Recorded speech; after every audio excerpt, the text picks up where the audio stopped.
The first Pikmin game took 21st on the Definitive 50. That title was a serious stroke of innovation and brought some real character to GameCube's launch window, but it did have its problems.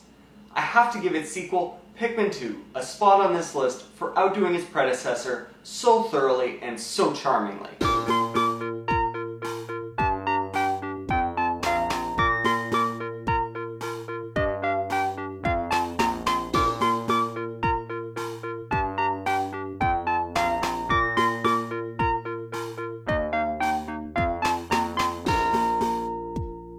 The Definitive 50, with your host, Noobs. Pikmin 2 begins shortly after where the first game left off. The great vacationer Olimar has managed to make it home in one piece, but there's trouble.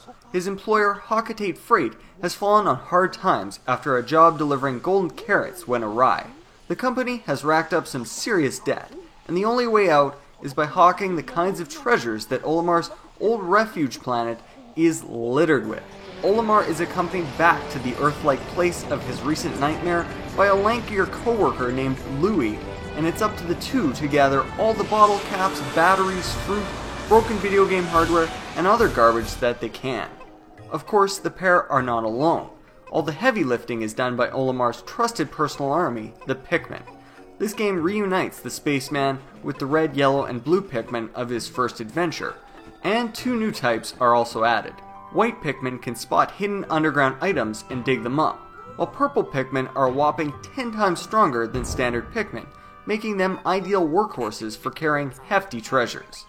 The benefit of having Louie along for the ride is that the player can now control multiple groups of Pikmin in separate areas of levels by switching between control of the two aliens.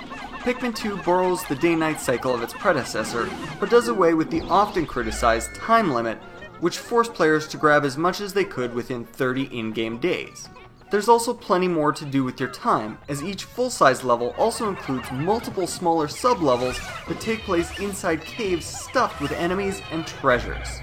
In addition to the already much expanded campaign mode, Pikmin 2 also adds two additional modes. There's the competitive two-player mode, in which players are pitted against each other in an effort to steal marbles from one another, and the one or two player cooperative challenge mode, in which players are tasked with conquering small levels under time restraints and burdened with high score aspirations.